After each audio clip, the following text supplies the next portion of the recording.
ॐ वक्रतुण्ड महाकाय कोटिसूर्यसमप्रभा निर्विघ्नं कुरु मे देव सर्वकार्येषु सर्वदा।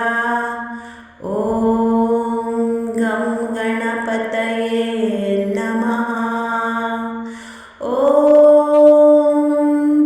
वक्रतुण्ड महाकाय कोटिसूर्यसमप्रभा निर्विघ्नं कुरु मे देव सर्वकार्येषु सर्वदा। ॐ गं गणपतये नमः।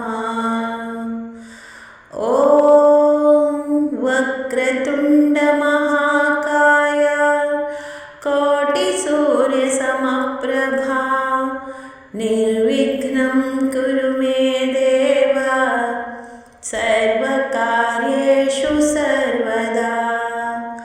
ॐ गं गणपतये नमः। ॐ वक्रतुण्ड महाकाय कोटिसूर्यसमप्रभा निर्विघ्नं कुरु मे देव सर्वकार्येषु सर्वदा।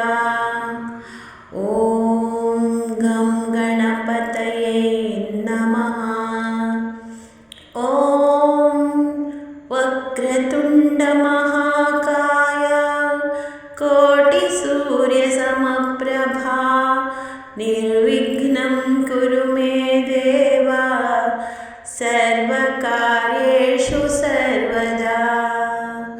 ॐ गं गणपतये नमः। ॐ वक्रतुण्ड महाकाय कोटिसूर्यसमप्रभा निर्विघ्नं कुरु मे देव सर्वकार्येषु सर्वदा। ॐ गं गणपतये नमः। ॐ वक्रतुण्ड महाकाय कोटिसूर्यसमप्रभा निर्विघ्नं कुरु मे देव सर्वकार्येषु सर्वदा। ॐ गं गणपतये नमः। ॐ वक्रतुण्ड महाकाय कोटिसूर्यसमप्रभा निर्विघ्नं कुरु मे देव सर्वकार्येषु सर्वदा।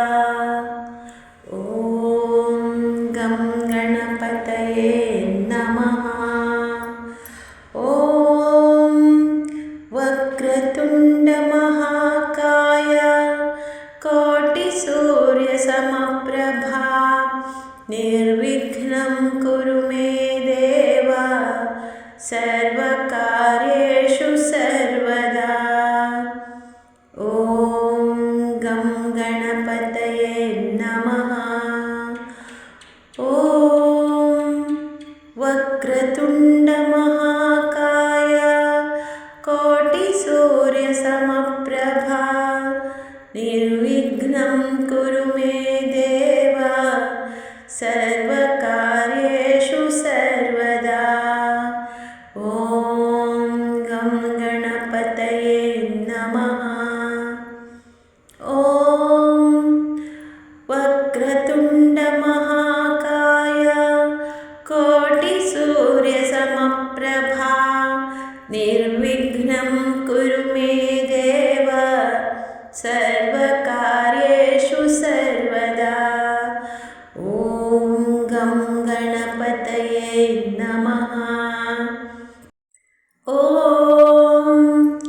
वक्रतुण्ड महाकाय कोटिसूर्यसमप्रभा निर्विघ्नं कुरु मे देव सर्वकार्येषु सर्वदा। ॐ गं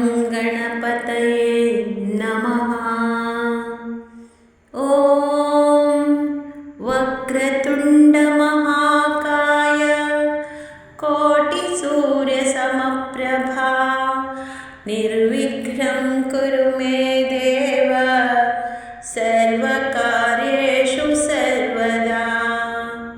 ॐ गं गणपतये नमः। ॐ वक्रतुण्डमहाकाय कोटिसूर्यसमप्रभा निर्विघ्नं कुरु मे देव सर्वकार्येषु सर्वदा। ॐ गं गणपतये नमः। ॐ वक्रतुण्डमहाकाय कोटिसूर्यसमप्रभा निर्विघ्नं कुरु मे देव सर्वकार्येषु सर्वदा। ॐ गं गणपतये नमः। ॐ वक्रतुण्डमहाकाय कोटिसूर्यसमप्रभा निर्विघ्नं कुरु मे देव सर्वकार्येषु सर्वदा। ॐ गं गणपतये नमः। ॐ वक्रतुण्डमहाकाय कोटिसूर्यसमप्रभा निर्विघ्नं कुरु मे देव सर्वकार्येषु सर्वदा। ॐ गं गणपतये नमः। ॐ वक्रतुण्डमहाकाय कोटिसूर्यसमप्रभा निर्विघ्नं कुरु मे देव सर्वकार्येषु सर्वदा। ॐ गं गणपतये नमः। ॐ वक्रतुण्डमहाकाय कोटिसूर्यसमप्रभा निर्विघ्नं कुरु मे देव सर्वकार्येषु सर्वदा। ॐ गं गणपतये नमः। ॐ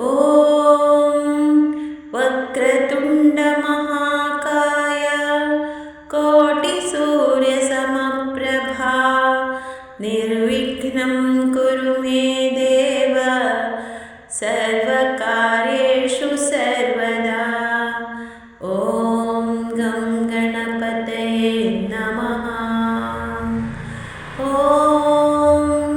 वक्रतुण्डमहाकाय कोटिसूर्यसमप्रभा निर्विघ्नं कुरु मे देव सर्वकार्येषु सर्वदा।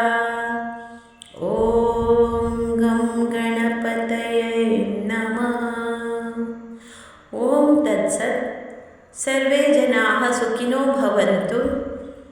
ವಿಡಿಯೋ ಸ್ಕಿಪ್ ಮಾಡದೆ ಫುಲ್ ನೋಡಿ ಗಣಪತಿಯ ಅನುಗ್ರಹಕ್ಕೆ ಪಾತ್ರರಾಗಿ ಸಂಕಷ್ಟನಾಶನ ಗಣಪತಿ ನಿಮಗೆ ಒಳ್ಳೆಯದು ಮಾಡಲಿ.